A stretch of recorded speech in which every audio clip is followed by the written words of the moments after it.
Hello again everyone and welcome back. It's the morning of February 17th, 2025, and it's that time again as my buddy Dakota would make the trip up here to spend a few days with me to go rail fanning across the northern portion of the state and into Alabama and Tennessee. Starting off here, we're actually already in Tennessee at Coffey's Cliff as northbound intermodal I-142 runs around Norfolk Southern's to Butts Yard as they head for Wauhatchie to get a fresh crew for Nashville. Almost all of day one would be spent between here in Chattanooga and Stevenson, Alabama along the Chattanooga subdivision.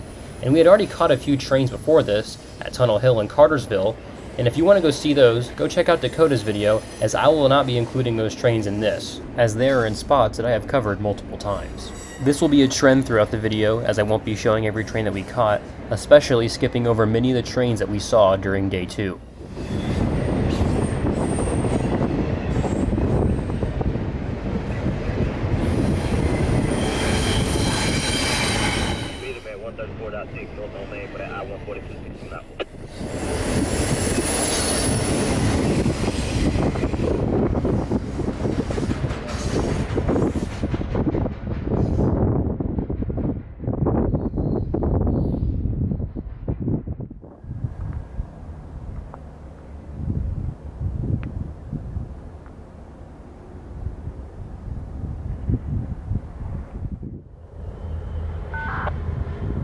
After catching 142, we'd head on over to Wauhatchie, where we'd almost immediately run into our first 2 NS trains for the day.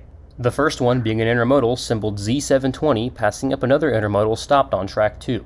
This Z720 will cross over onto track 2, then onto the connection track to the CSX to head towards Stevenson and eventually Memphis.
While Z703 was passing, a northbound from Birmingham came up and stopped just shy of our location, and once the 703 was out of the way, it was all clear to head into Chattanooga.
Just seconds after the northbound manifest passed, the second intermodal, now becoming symboled Z703, would begin to follow the Z720 as it would diverge onto the Chattanooga subdivision towards Stevenson.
Approach Wildwood, NS 4407. That's what. Here comes Just as we were about to pack everything up, we heard the Z703 meeting a Z607 at the control point of Wildwood just a few miles to the north of here. And about 10 minutes later, here came our train, diverging off the Chattanooga subdivision and back onto NS rails. E60717, southbound main room 2. Ready to approach. Wedge, CSX NS 4407, out. E70317, northbound NS 4038, approach Wildwood, track number 1, out.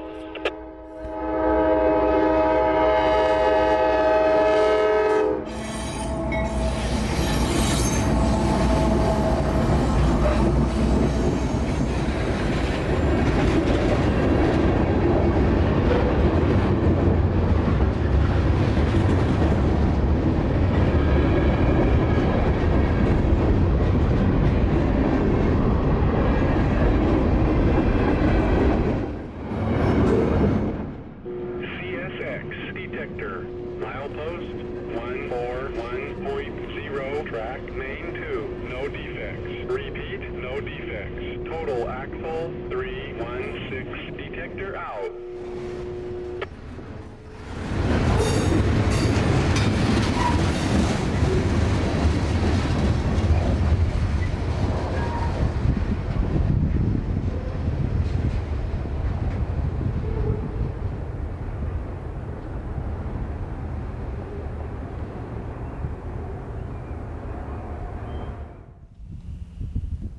We're now about 20 miles due west of Wauhatchie on the Chattanooga subdivision at the control point of Allerton, representing the Alabama and Tennessee border, which is about a mile to the south of us. On our way out here, we did stumble across another NS train just north of Wildwood, but somehow I had lost the file to that video. And if y'all want to see that train, plus a few others that I will not be adding in this video, go check out Dakota's video, which I will put a link to in the description. With the crossings now activated, let's get back to the action. For southbound CSX loaded grain train G439, coming out of Evansville, Indiana, bound for Bolivar, Georgia, off of the Etowah subdivision about 15 miles north of Cartersville.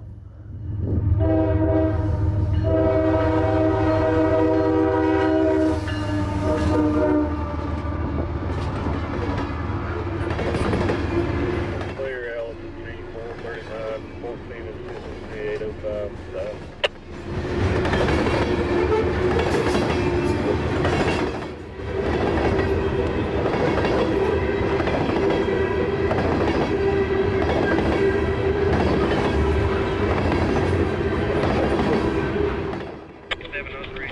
Northbound NS 4038, meeting clear, tail track 2, single main.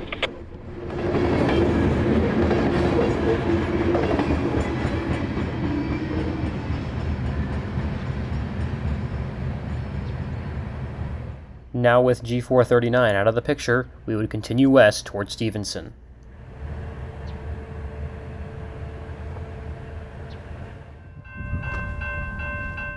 Now in Stevenson, we would find our Z703 that we caught earlier back at Wauhatchie, as they now diverge off of the Chattanooga subdivision and onto their Memphis East End district.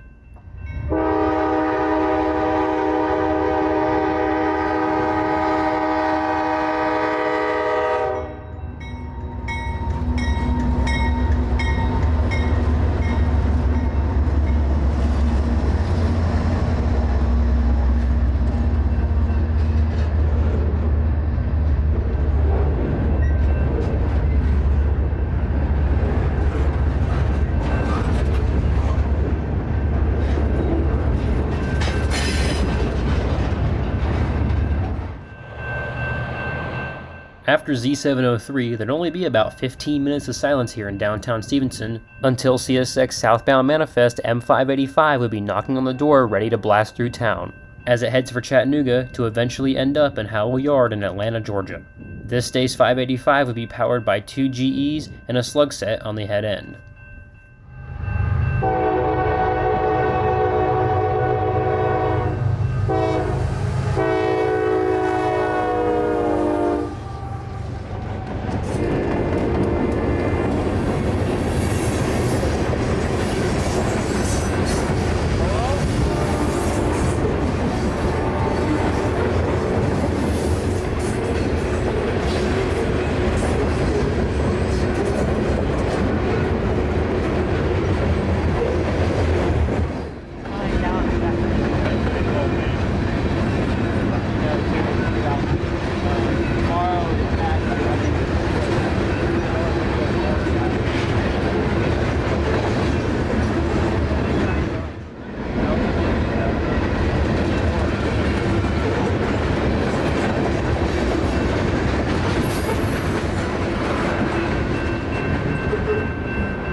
With a new crew only about an hour into their journey out of Wauhatchie, we'd find the I-142 that we caught earlier at Coffey's Cliff. Now rolling through downtown Stevenson, this I-142 is much larger than it was, as it would pick up a large cut of auto racks in Wauhatchie, pretty much doubling the train's length.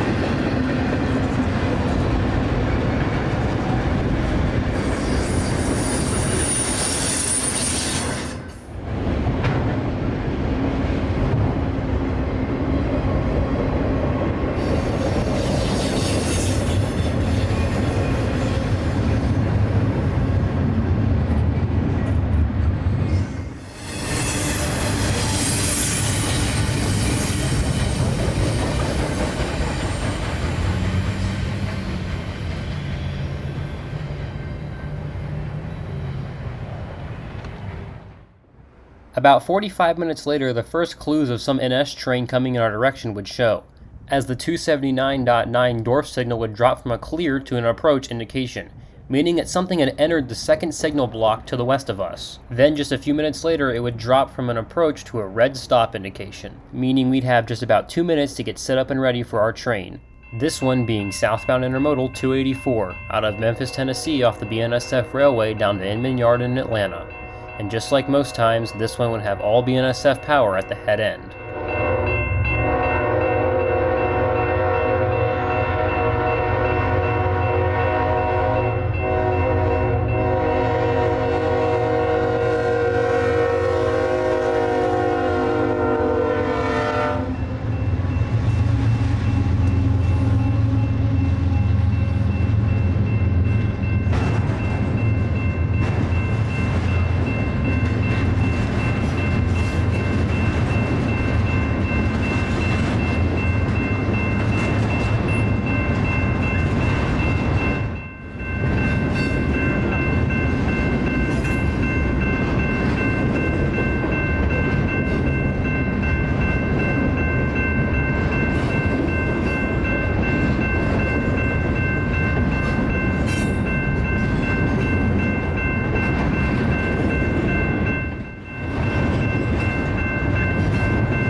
would then follow the 284 to Nickajack Lake as the sun would begin to set.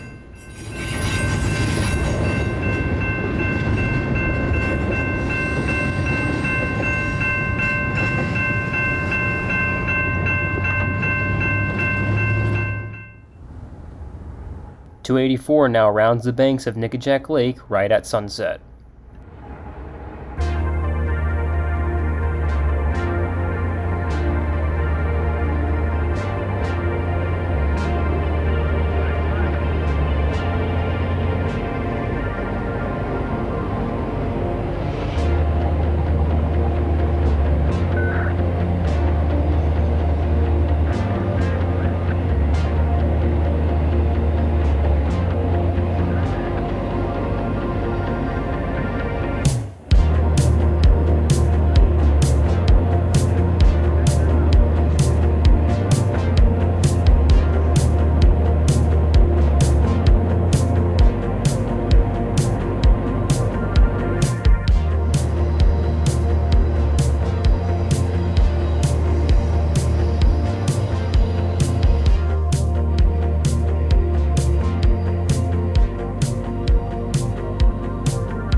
Like the dancer with bruises who gathers the cash when the music is through. No, she don't look back.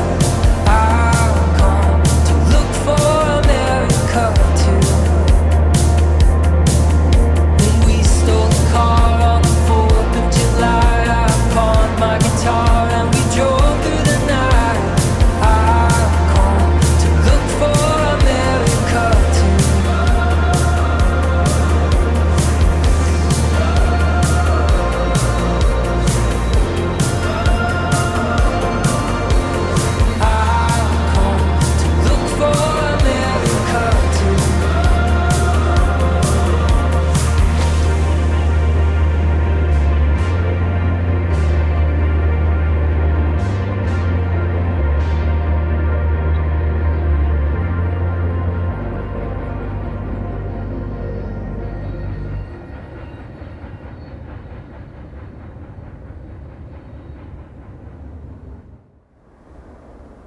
The sun is now completely set for day one as we begin to head back south, joining the tracks again at Ringgold as we hear of M584 coming north. This 584 would have one of the most interesting engine lash-ups of the trip, with CSX 391, the Spirit of Dante leading another AC 4400, a Jeep 40, a freshly repainted SD70 Mac, and another Jeep.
We would then make it all the way back to Cartersville for 2 more trains to finish off our night.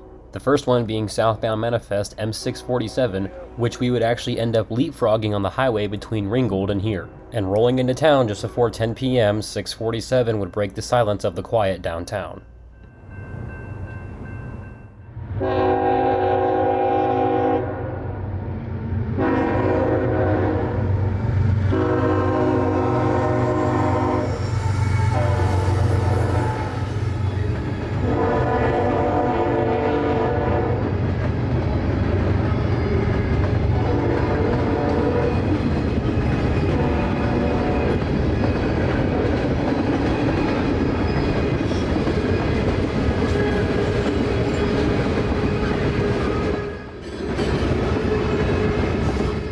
Once 647 passed through town, he would meet our last train for the night, being northbound M542 at Emerson.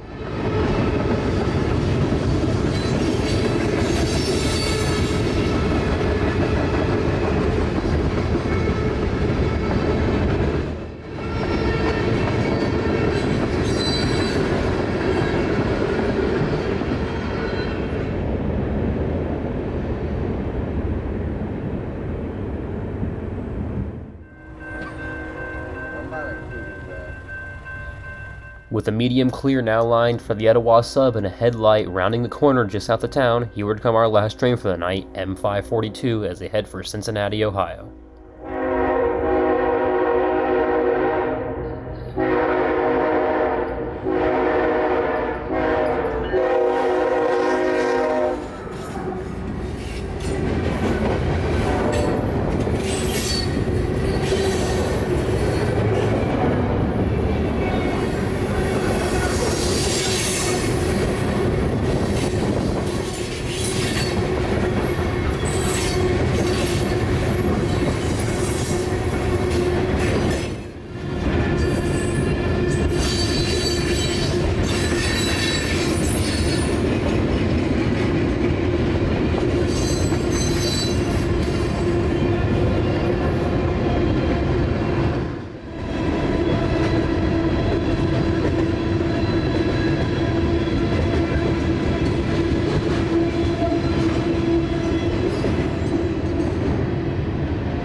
Day 2 would start out all the way up in Ringgold, as there were a few trains that we wanted to catch, but as we left the house, they would already be north of us, so we would have to leapfrog them on the highway up to here. The first train would be northbound rerouted hotshot intermodal IO26. 26, usually running via Birmingham, had to run this way on this day, as there was a broken rail on the Lineville subdivision preventing them to go any further north towards Birmingham.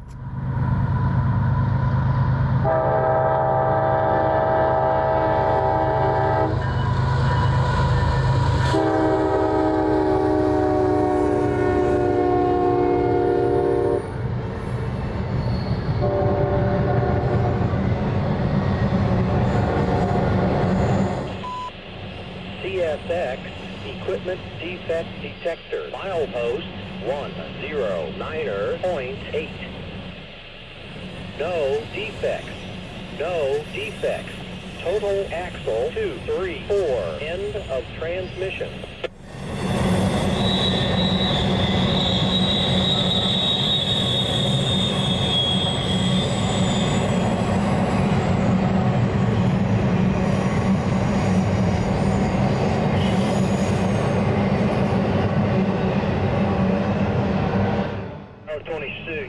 Approach 116.8 north.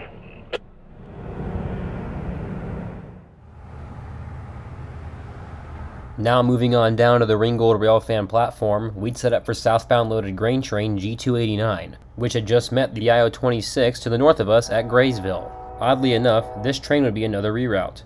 Running from Avon, Indiana to Shelby, North Carolina, this train usually runs via the Clinchfield, but since the floodings of Hurricane Helene have wiped out over 30 miles of that line, almost all Clinchfield-bound unit trains are running down the W&A and Etowah sub to the east of us, and it'll stay that way until the line is restored.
Moving up to Graysville, we'd set up for M583 coming south out of Chattanooga. And now I know I said I was going to skip through most of day 2, but Graysville is a place that I haven't covered really much at all on my channel, so I decided to keep this one in.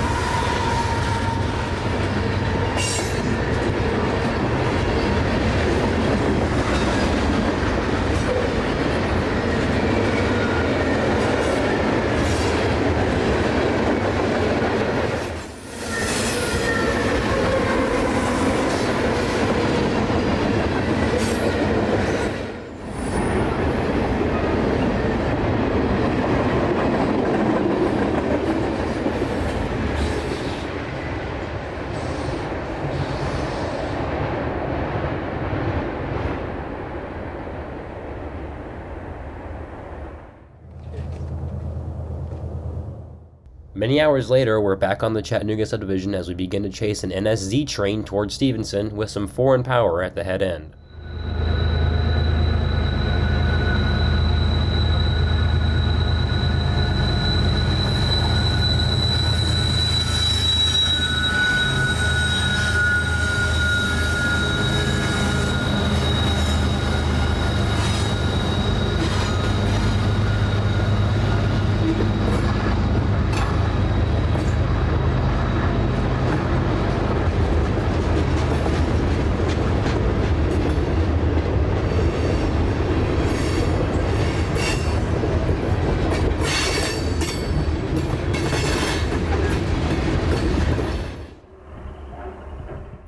Rolling into Stevenson, the NS freight would be stopped on a red signal for an unknown reason, which would only hold them up for a few minutes, but right as they got across a junction, something would happen that would make them get held up for way longer.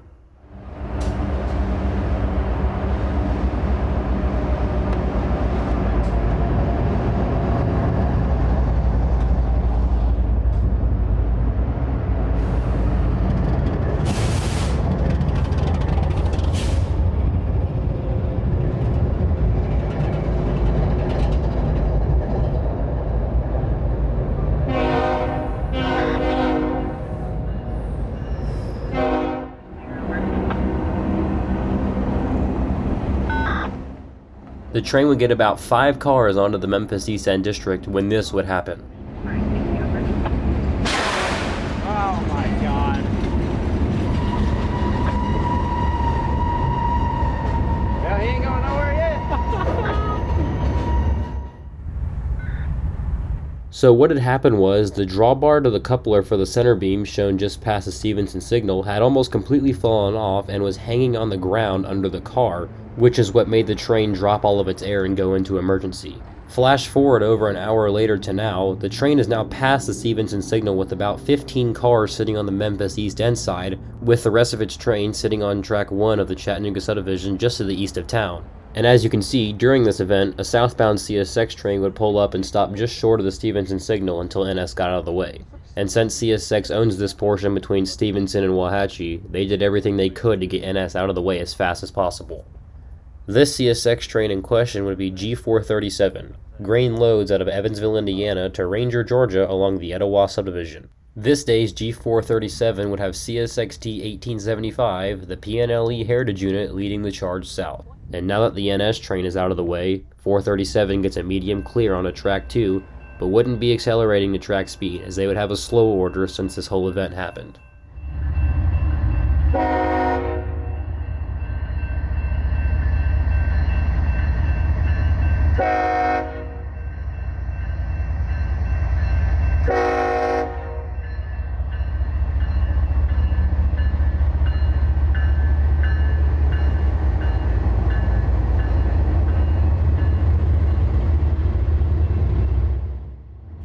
Restricted speed 00J112.8 to 00J114.0. Alright, we got restricted speed from the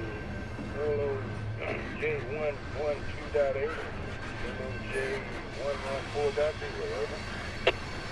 All correct, 1607 DRC, over.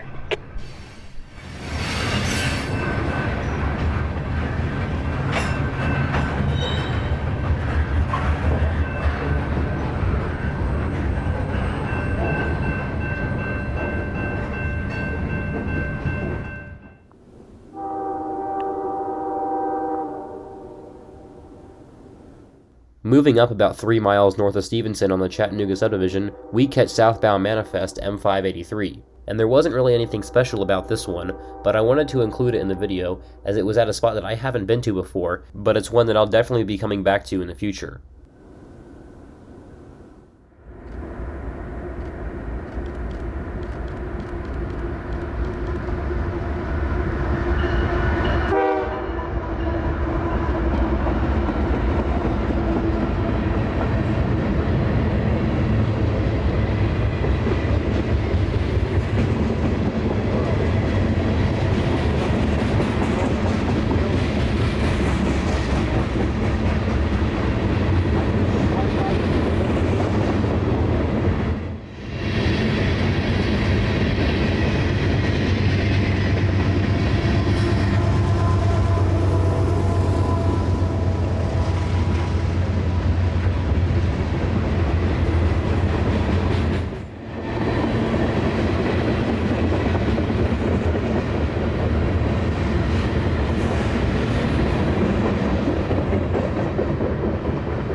Now back in Stevenson, we're set up for the train, which was the reason why we came over here for the day. Southbound Hotshot Intermodal IO25. And by the sound of the horn, I'm guessing y'all already know what engine's leading this train.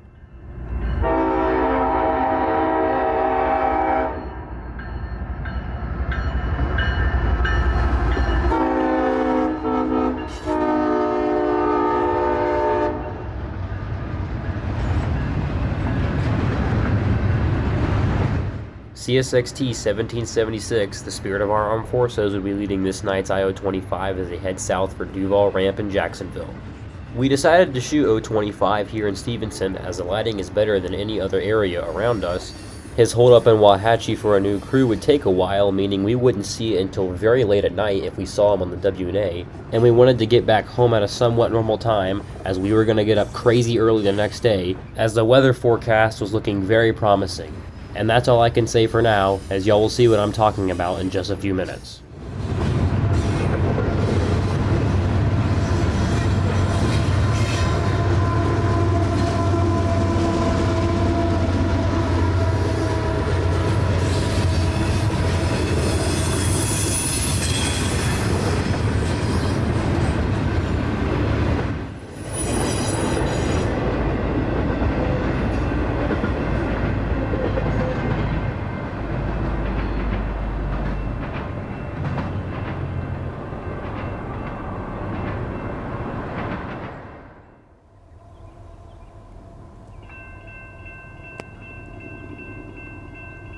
"7:08 a.m. The morning of February 19th, 2025 has started out just as we expected. As snow continues to fall on Tunnel Hill, Georgia, we catch our first train of the morning being northbound Coal Empties E30119, breaking the silence of the quiet town as it diverges into the siding for a few southbounds.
About an hour later, our first southbound would show up, being another coal train. This one, a counterpart to the E301 we just saw, symboled C306, headed south, loaded, back to Plant Bowen and Stylesboro from Evansville, Indiana. This one having a pretty cool lash up at the head end, with a flared radiator SD70 Mac leading a rebuild CM44AC.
Next up would be southbound Autorac's M281, this one having another flared radiator SD70 Mac at the head end. This one being a little bit different, having a K5HL as its horn, which is very uncommon for Macs. At this time, M281 ran from Louisville, Kentucky to Case, South Carolina, but since this recording, 281 has been abolished.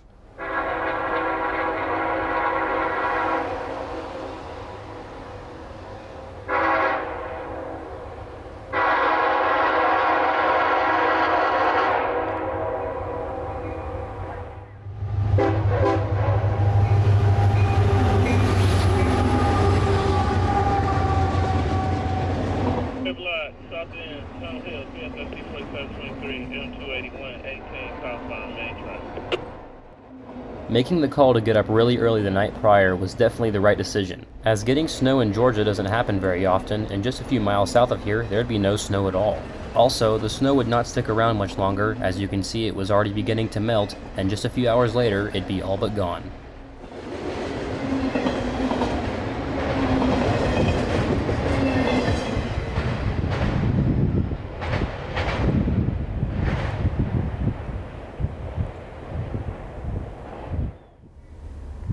Now here comes L806 after finishing up its work in Dalton as it heads back to Wauhatchie.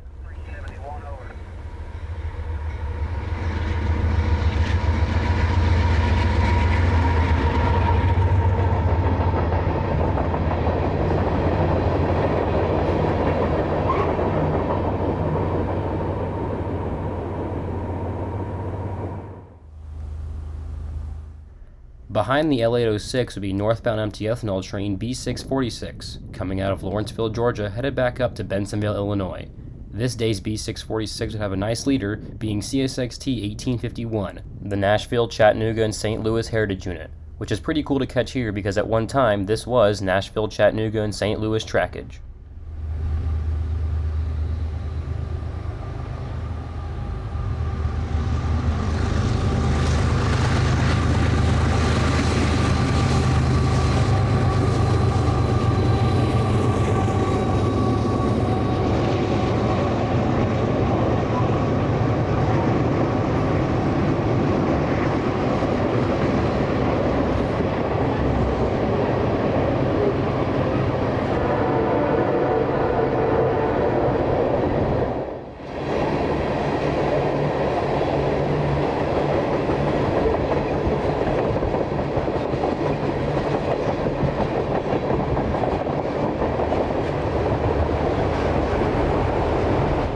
This cut of auto racks on the bottom of the train most likely came from the TDSI facility in Lawrenceville, as the ethanol trains are also built there.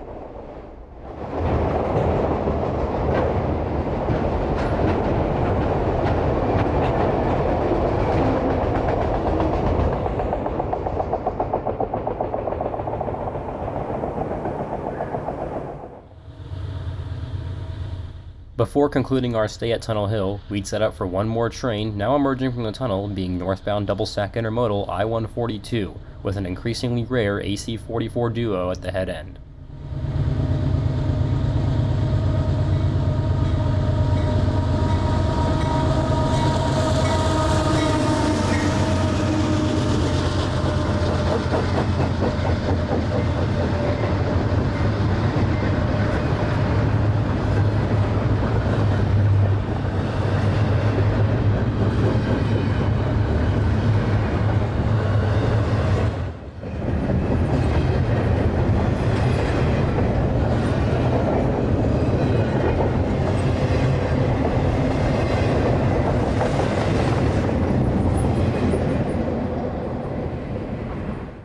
After leaving Tunnel Hill, we'd head east to a suburb north of Dalton called Waring to catch a few trains along Norfolk Southern's Atlanta North District. The first train would be southbound intermodal 204, coming out of Memphis, Tennessee off of the Union Pacific down to Inman Yard in Atlanta.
Just a few minutes behind the 204 would be southbound loaded run-through coal train 732, coming out of the Powder River Basin in Wyoming, headed back to Plant Shear. This one having a pretty cool power setup at the head end, with one of BNSF's 25th anniversary locomotives leading a Montana Rail Link SD70 Ace, which would both be a first for me.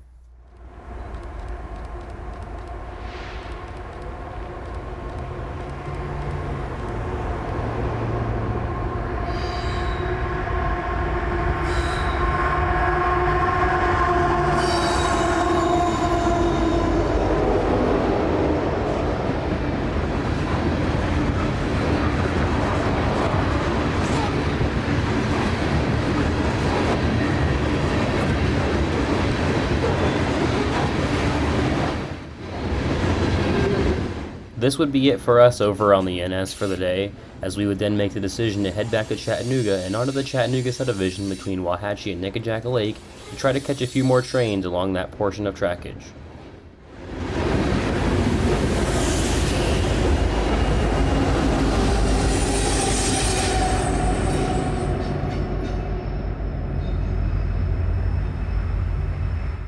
Once making it back to Chattanooga, we get as far out as the OOJ 139 intermediate signals before being stopped, hearing of a C904 coming across Nickajack Lake. But first, here would come a local, L461, coming up from behind us out of Wauhatchie. 461 will continue west to Widows Creek to work a paper mill off of the main line before returning back later tonight. Before catching this L461, we actually attempted to catch the C904 at the control point of James, just a few miles to the north of here, but upon our arrival, the train would already be going by, so we would make a U-turn right back to here, catching the L461, where it would then meet the opposing train right around the corner. And just a few minutes later, here comes the C904, coal loads out of Evansville, Indiana, down to Pennyroyal, South Carolina.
We would then continue to Nickajack Lake, staying there until the sun would set, and unfortunately we'd only see one movement, being the L461 from earlier, as it got held up at James for quite a while, letting us leapfrog it out here. Now continuing its trip to Widows Creek, 461 flies along the banks of the lake at track speed.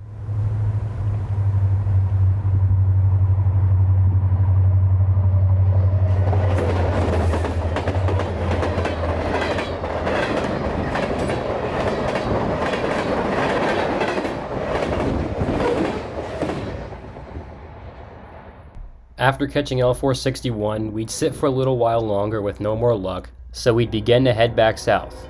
Now with all of the light gone for the day, we'd set up in Adairville just after 9 p.m. for our last two trains of the trip.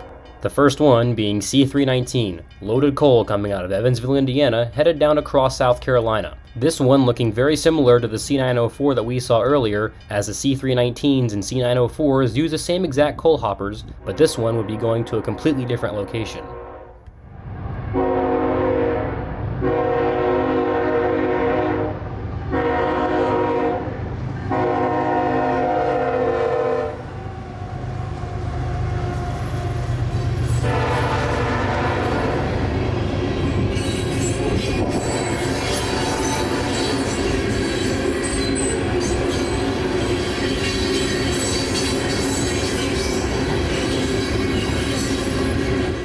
Coincidentally, the C904 that we caught earlier would get a crew just about 30 minutes behind this C319 at Wauhatchie, so these two trains would be running back to back down the W&A tonight.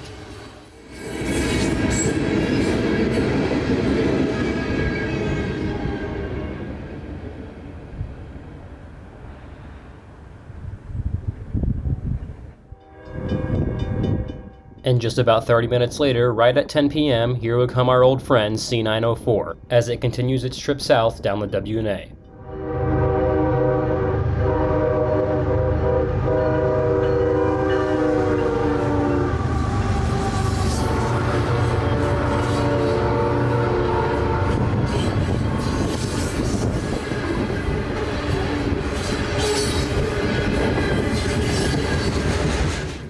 With the passing of C904, this is where our trip would come to an end.